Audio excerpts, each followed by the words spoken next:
Après les cinq solas et surtout le dernier point abordé dimanche dernier par l'apôtre Richard Fila Saint-Eude, notamment la sola Deo Gloria. Aujourd'hui, donc, nous allons encore continuer dans le même élan, notamment pour parler de l'adoration. Mais parce que l'une des raisons pour laquelle Dieu a créé l'homme, c'est l'adoration. Il est appelé à l'adorer et il doit l'adorer et toute sa vie doit représenter cette adoration. Mais la grande question, comment doit-elle se faire? Nous sommes dans un univers où nous avons autant de cultures, autant de représentations et comment cela devrait se faire? Je ne suis pas apôtre, mais oui, lui, il l'est et certainement donc l'apôtre nous apporte la matière. C'est pour cette raison qu'il va nous parler du sacerdoce universel. Vous avez compris ça? Nous sommes toujours dans cette adoration. Apôtre, bonjour. Bonjour mon frère. L'adoration, un concept, oui, vous disiez dimanche dernier, quelque chose qu'on doit donner à Dieu, c'est quelque chose, on ne peut pas adorer quelqu'un d'autre.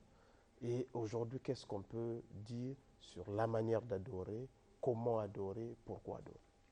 Merci. Comme vous l'avez rappelé, en tant qu'apôtre, nous avons les soucis des fondements. Poser la fondation avant de bâtir comme architecte. Alors, en théologie, dernièrement, j'ai rappelé qu'il y a ce qu'on appelle par la loi de la première mention. Donc, tout ce qui était dit au commencement, tout ce qui est commencement veut dire fondation. Et donc, à la fondation ou au commencement d'une chose, il y a des principes fondamentaux, justement, premiers, qui ont été posés en matière d'adoration. La première mention se trouve avec Abraham dans Genèse 22, où la Bible dit qu'Abraham, selon l'appel et la direction divine, fut amené à offrir Isaac. Et cet acte d'aller sur la montagne et offrir Isaac fut appelé par le premier adorateur, donc Abraham, par adoration. Il a dit au serviteur, vous restez ici au pied de la montagne et moi et l'enfant, nous monterons pour adorer. Là-bas, Abraham n'a pas chanté, là-bas, Abraham n'a pas fait un culte comme nous le faisons culturellement ou traditionnellement aujourd'hui, mais le verbe adorer là-bas était lié à l'obéissance d'Abraham, à l'appel de Dieu et au sacrifice de son fils. Déjà, lorsque on s'arrête à cette première mention pour poser le fondement de l'adoration, nous ne trouvons pas dans cette adoration d'Abraham tout un culte avec des chants. Donc ça peut déjà nous aider à comprendre que l'adoration, c'est bien tout autre chose. Donc nous parlerons sous ces thèmes que nous avons proposés, l'instinct d'adoration et le sacerdoce universel. On parlera aussi de la dimension spatio-temporelle de l'adoration, ça veut dire l'adoration dans le temps et dans l'espace. On en a soulevé le coin du voile dernièrement en parlant de ce qui est culte et culture, donc entre le cultuel et le culturel, ça peut certainement nous aider. Donc d'emblée, nous avons voulu éclaircir les uns et désillusionner les autres en termes de définition d'adoration. Alors, s'il m'est permis, je vais droit au Allez-y, but allez-y. pour présenter trois formes d'adoration. Je suis poussé de présenter l'adoration en tant que prédisposition, après l'adoration en tant que disposition, et puis pourquoi pas l'adoration en tant que position, c'est la plus facile. L'adoration ici en tant que prédisposition, c'est ce que j'entendrai par l'instinct d'adoration, parce que Dieu nous a créés avec une soif existentielle, avec le but de l'adorer, pas chanter. Chanter n'est qu'une forme finale d'adoration, elle est bien plus profonde que ça, nous l'avons compris. Alors, dans l'homme, il y a cette prédisposition, cette programmation que Dieu a installée en créant l'homme. Donc, l'un des objectifs de la création, c'est l'adoration. Si nous comprenons ici que l'adoration, au-delà de chanter et sacrifier, il y a, on l'a dit en passant dernièrement, il y a l'obéissance.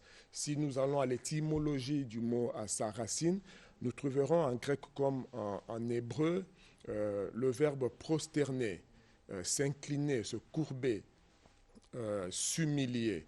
Tout ça fait partie de l'adoration. C'est ce que le diable aime, qu'on s'incline devant lui, qu'on se courbe devant la chair, les passions, etc. Il tire et retire l'adoration de plusieurs manières. Par l'obéissance, il veut qu'on lui obéisse à lui. On a dit dernièrement que l'amour de l'argent est une forme d'adoration quand l'argent devient notre idole. Ça peut être le sexe, ça peut être la gloire de ce monde, etc. Donc l'adoration, c'est une prédisposition d'abord, c'est inné, d'où l'instinct d'adoration. Donc en tant que tel, ça se traduit de plusieurs manières. L'objectif ici, c'est de nous aider au fait à redéfinir de fois nos pulsions, de fois nos tendances, tout comme dans ce mot adoration, si vous me suivez très bien, j'ai parlé de l'inclination, se courber. En d'autres termes, on peut parler de tendance. Donc, nos tendances charnelles, naturelles. Donc, tu n'es pas encore totalement courbé, mais tu as une tendance à aller vers le bas, devant l'argent, devant le sexe, devant la gloire, devant ton orgueil, ton ego. Il y a des auto-adorateurs. Hein? Voilà. Il y a des gens qui s'adorent eux-mêmes. Voilà.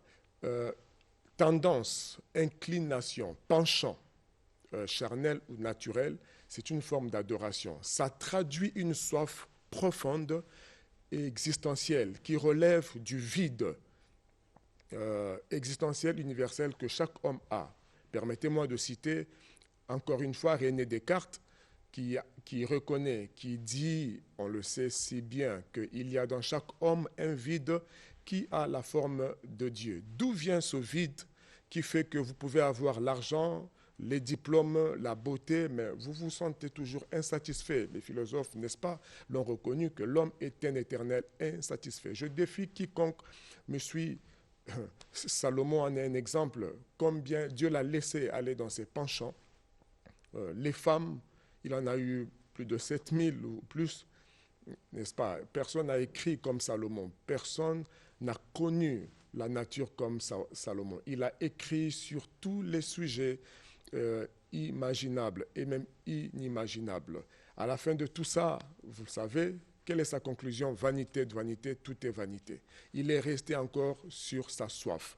Et d'où vient cette soif qui fait que vous avez de l'argent, vous avez toutes les femmes, mais il y a quelque chose qui vous échappe. Le temps me manquerait d'en arriver à Actes chapitre 17, où Paul se retrouve dans le plus grand centre culturel et cultuel du monde à l'époque, donc à Athènes, où il y avait les plus grandes écoles de philosophie et de religion, où il y avait des maîtres, il y avait même là-bas des disciples et des Platon et de Aratus, il y avait des stoïciens, des épicuriens, qui débattaient sur tout et sur rien. Et c'est comme ça que Paul arrive à aller dans Actes chapitre 17, dans cette ville d'Athènes. Son esprit fut irrité en voyant les idoles, en voyant des autels, en voyant des maîtres, des disciples. Qui était une forme d'adoration. C'était une forme d'adoration. Vous disiez tout à l'heure que le premier aspect que vous avez évoqué, ce sont des prédispositions que vous avez appelées l'instinct d'adoration. Et vous avez aussi dit qu'après les prédispositions, il y a les dispositions. Comment est-ce qu'on peut comprendre le niveau de disposition d'adoration, dans l'adoration? Bon, l'adoration en tant que disposition, c'est l'état d'âme actuel. à la différence des prédispositions. Les prédispositions sont inconscientes. C'est quelque chose qui est presque inné. C'est ce que Dieu a placé en nous, on l'appelait le vide existentiel, la soif universelle de Dieu. Tout le monde cherche Dieu. Disposition, c'est un peu plus conscient que les prédispositions, parce que ça relève de l'état d'âme. Est-ce que tout être entier, tout être vivant, notamment tout humain, adore? Ouais, de quelque manière que ce soit, chacun de nous adore. C'est ce que le diable est venu voler. On a dit dernièrement qu'il a volé et l'adoration et l'adorateur. Chacun de nous adore parce que chacun de nous s'incline à des tendances.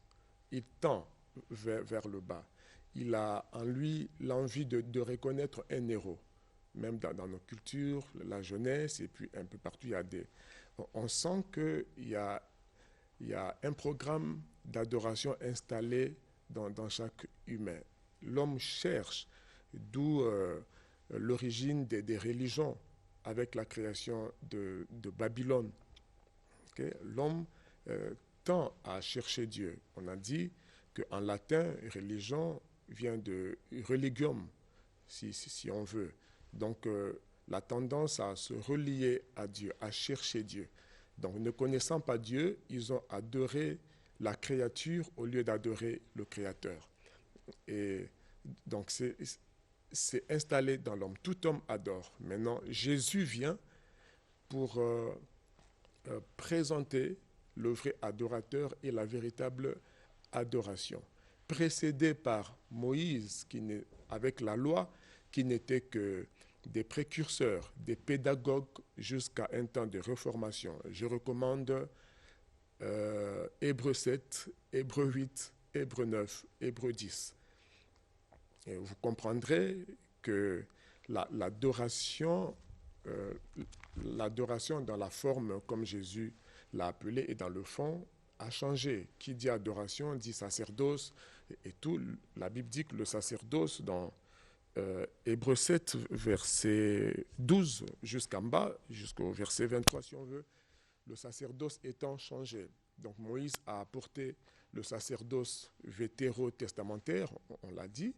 C'était, quand on lit la Bible dans Galates 3, tout comme dans Hébreux, les différents chapitres cités, la loi est venue pour préparer le terrain au temps de la grâce. La loi, avant d'être un ensemble d'instructions et tout, c'est un temps aussi.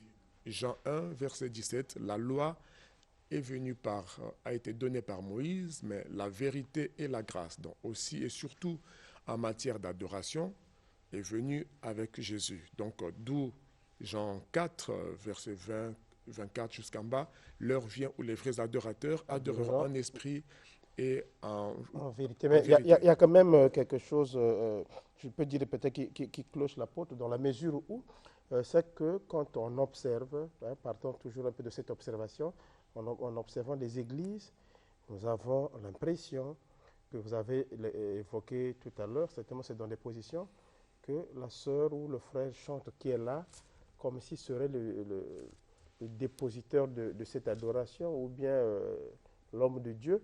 Mais pourtant, il est écrit dans les Écritures aussi que Dieu a fait de nous un royaume des sacrificateurs.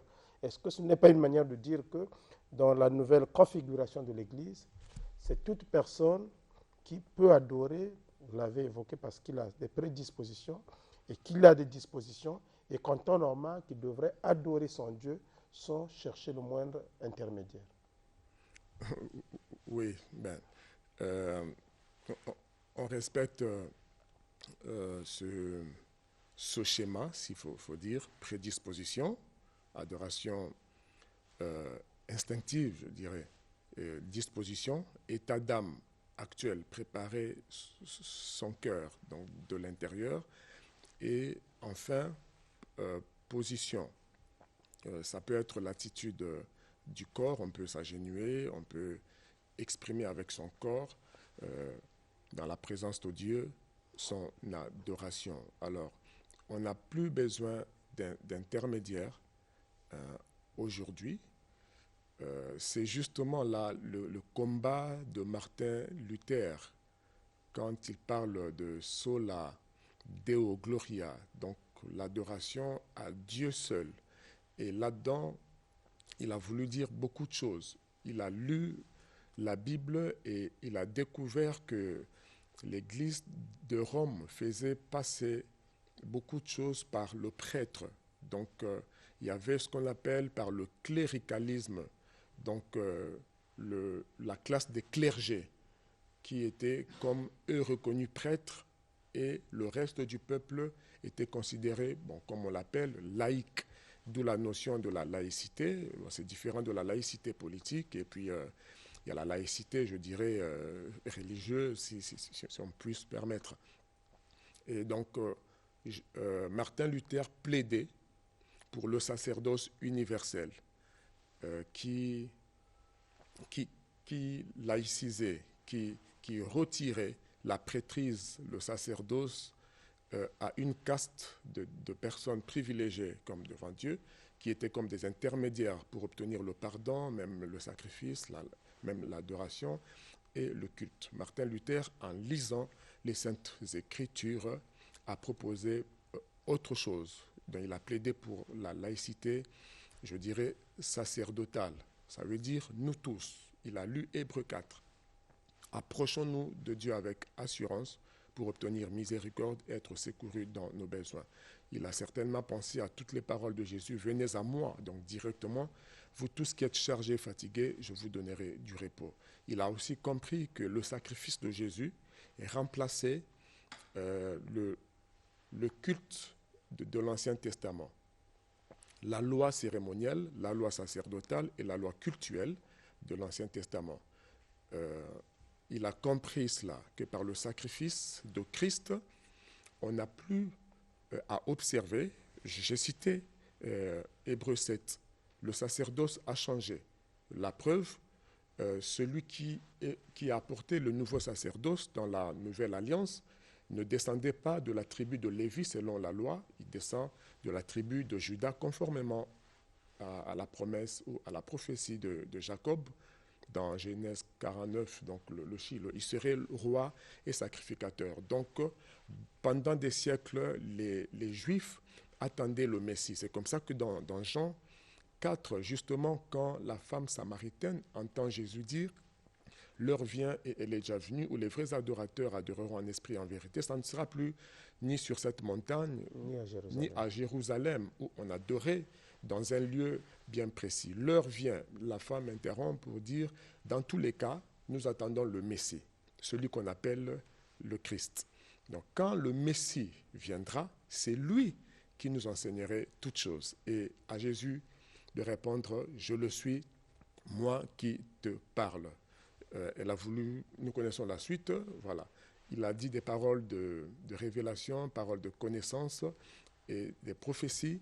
Cette femme est allée crier partout, évangéliser pour dire « J'ai rencontré le Messie, certainement celui dont Moïse parlait ». Donc, depuis des siècles, Pierre dit que et des grands, des prophètes ont fait de cette affaire d'arrivée du Messie l'objet de leurs investigations et de leurs recherches, cherchant sonder dans les Écritures le temps marqué d'avance. Alors, on attendait que le Messie vienne pour inaugurer le nouveau sacerdoce avec une nouvelle loi de culte qui supprime le côté cérémonial. Plus d'encens à brûler, plus de sacrifices à offrir, parce que le sacrifice de Christ remplaçait tout. Il s'est sacrifié une fois pour toutes pour donner libre accès au trône de Dieu. Plus d'intermédiaires. S'il y en a un, c'est lui seul, comme Paul dit à Timothée. Il y a un seul Dieu, un seul Seigneur et un seul médiateur entre Dieu et les hommes. Et c'est ce que disaient les apôtres en leur temps dans Actes chapitre 4, versets 10 à 12. Il n'y a un seul nom qui a été donné sous le ciel par lequel nous puissions être sauvés. Le plus important, c'est d'être sauvés de ses péchés et de l'enfer qui attend donc le jugement. Une question de curiosité, Je vous en prie. apôtre. Souvent, dans les lieux de culte, ou quand on a fréquenté les milieux de culte, on constate que quand on parle de louange, on est dans le saccadé. Et l'adoration, c'est tout le monde. Est-ce que l'adoration veut simplement dire des chansons douces ou bien parfois on ne comprend pas, mais quand on ne prête pas attention au contenu, ça n'a rien à voir avec ce que vous expliquez. C'est comme si ce sont des demandes, on aimerait recevoir ceci, cela. Est-ce que cela peut s'inscrire aussi dans une adoration? Et pourquoi cette différence? Louange, ça veut dire saccadé. Adoration veut dire on devient plus sérieux. Comment vous expliquez cela? Bon, en réalité, pour le chrétien, tout acte est adoration. Toute notre vie est une adoration. Corps, âme et esprit, nous adorons.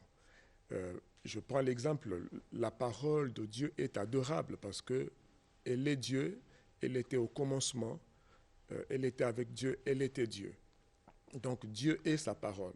Donc, en obéissant, en se courbant, en se prosternant, en inclinant notre volonté, nos désirs, notre liberté, notre conscience devant ce qui est écrit, on se courbe, on se prosterne. Ça veut dire l'obéissance devient une adoration, dans le sens où l'adoration veut dire s'incliner, se prosterner. Il faut que mes tendances, mes penchants vont dans le sens de s'incliner vers ce qui est écrit. Je dois ramener mes penchants, mes pensées, mes actions à s'incliner devant Dieu. Donc, l'adoration, par définition, ne veut pas dire forcément chanter. Dans l'expression corporelle et physique, on peut aller dans le chant. Le chant, pendant un temps qu'on appelle culte, traditionnellement, on peut chanter, on peut danser. Mais je voudrais, si vous lisez Luc chapitre 2, à partir du verset 60 jusqu'en bas, vous allez trouver que ici c'est le cantique de Zacharie à cause de la présence, de la naissance de Jésus et tout ça. Il glorifie Dieu de ce que le Sauveur nous est né conformément aux promesses, de ce qu'il avait été prophétisé depuis longtemps, que quand Jésus viendrait, il nous délivrerait de l'emprise du malin. Et qu'après avoir été délivrés, de nous permettre, après avoir été délivrés de la main de nos ennemis, de le servir sans crainte en marchant devant lui dans la sainteté, dans la justice, tous les jours de notre vie. Dans les versions originales, ici, c'est dit rendre culte, ça veut dire adorer. Donc si Dieu nous délivre, c'est pour lui rendre culte, donc l'adorer tous les jours de notre vie. En marchant, on montre comment adorer. Adorer, c'est en marchant incliné. De notre tendance, on est prêt à s'incliner tous les jours de notre vie en marchant dans la justice, dans l'amour, dans l'obéissance. Alors donc l'adoration est permanente. C'est toute notre vie quand nous obéissons, quand nous nous humilions devant Dieu, quand nous sommes reconnaissants, on s'incline, on sait que la vie, la respiration, l'être et le mouvement viennent de Dieu. La force, les diplômes, les parents, tout ce que j'ai, tout ce que je suis, vient de Dieu. On est adorateur. Même la louange, quand je suis en train de danser, ce qui est permis et encouragé, ce n'est pas une folie, parce que nous voyons des grands hommes dans le monde entier, dans ce pays, danser devant le Nzobi ici, devant les ancêtres par là, devant même les hommes politiques, les grandes personnes dansent. Et comment devant Jésus qui m'a sauvé, qui m'a créé, qui m'a libéré, je ne peux pas danser. David, le plus grand roi, a montré son adoration par la danse. Ça veut dire qu'il reconnaissait que devant ce Dieu grand et puissant, il n'est rien. Même s'il était le plus grand roi, il a dansé comme un enfant, il a ôté ses vêtements sacerdotaux pour danser, ce qui a suscité le mépris de sa femme. Il lui a dit, je sais devant qui je danse. Donc pour moi ou pour tout chrétien averti et enseigné, même la louange, même la prédication, tout ce que nous sommes, tout ce que nous faisons est une adoration. Nous plaidons ici pour que la véritable adoration, qui ne sont pas seulement des paroles, mais toute notre vie revienne à Dieu seul. Et aujourd'hui, dans la nouvelle alliance, par Jésus-Christ, au travers de l'obéissance à sa parole, au travers de la reconnaissance qu'il est mort et ressuscité pour nous, dont lui seul, dans le ciel et sur la terre, sous la terre, dans le passé, dans le présent comme dans l'avenir, mérite notre adoration. Mérite notre adoration. Apôtre, nous commençons à tendre vers la fin de notre entretien. En 2-3 minutes, qu'est-ce qu'on peut retenir de ce sujet de cette adoration, le sacerdoce universel et la dimension spatio-temporelle de l'adoration? Mais que l'on sache, autant pour ceux qui nous suivent, et que cela est établi de façon universelle depuis les âges et dans les siècles à venir, nous sommes des êtres d'adoration et que nous tenons à ce que le sens et l'essence de l'adoration soient connus, et cela n'est possible qu'en Jésus-Christ. Vous comprendrez pourquoi vous avez toujours soif de plus. Vous avez de l'argent, vous en voulez. Vous avez les femmes, vous en voulez. Surtout quand on n'a pas l'Esprit de Christ, quand on n'a pas Dieu en soi, vous demeurez insatisfait. Il y a en vous un vide qui a la forme de Dieu. Et ce vide ne peut être rempli que par Jésus-Christ seul. Tant que vous serez sans Christ dans votre vie, vous comprendrez que vanité de vanité, tout est vanité. C'est pourquoi le Seigneur Jésus-Christ est venu et appelle encore tout le monde. Posez la question aux riches, posez la question aux savants, ceux qui sont morts et ceux qui sont encore là. Ils vous reconnaîtront qu'il y a en eux un vide qui réclame un créateur. Nous n'avons pas lu Acte 17, vous trouverez ces grands hommes, ces savants, dans leur idolâtrie, dans leur philosophie. Ils ont même créé un autel, dans un lieu de culte où ils ont marqué à un Dieu inconnu. C'est là que Paul est venu leur dire, ce que vous vénérez, vous adorez sans le connaître, c'est ce que je suis venu vous adorer. Donc vous qui me suivez, tout le monde est adorateur. Nous adorons de plusieurs manières à cause d'un vide. Vous sentez en vous un vide, vous n'avez plus envie de vivre. Vous posez des questions, quel est le sens du bonheur? Sans Jésus-Christ, vous pouvez avoir l'argent et tout ce que vous voulez. Vous n'aurez jamais la paix, vous n'aurez jamais le vrai sens du bonheur, parce que Dieu a tout mis en Jésus. Dans Colossiens 2, versets 9 à 10, il a dit toute la divinité, tout ce qui est de Dieu se trouvait et se trouve encore corporellement en Jésus. C'est un appel pour ne plus chercher de gauche à droite le bonheur, la paix, cette quête infrénée du bonheur. C'est l'expression de votre vide existentiel, de votre soif. Et vous ne pouvez être étanché qu'en venant à Jésus. Ce n'est pas une folie, ce n'est que la vérité. Ce n'est que la vérité. Merci, apôtre. Mais on veut toutefois continuer à s'abreuver. On fait comment, apôtre? 06 903 51 14 06 903 51 14. Dans quelques minutes, nous aurons notre culte en direct à partir de 10h30. Physiquement, c'est sur 100 de la rue Saint-Paul, rue Ndolo, à Remangué, à Talangaï. Que Dieu vous bénisse tous. Amen. On peut que dire Amen après une telle bénédiction. Et nous profitons aussi de cette occasion pour dire Studio 210. Nous avons parlé des 5 ans du Studio 210. Et nous avons donc des t-shirts. Tous ceux qui veulent soutenir Studio 210, les t-shirts, les polos, j'allais dire, qui coûtent 7 500 francs, et les bavettes 2 500. C'est une manière de contribuer aussi à cette œuvre grandiose, parce qu'on a besoin de cela, et vous avez besoin à ce que nous puissions continuer à se produire ici. Et nous voulons aussi profiter pour dire joyeux anniversaire à monsieur Etou Paul Quevin. C'est de la part de sa fille Wab Etou. Studio 210 continue, c'est donc la fin de questions-réponses.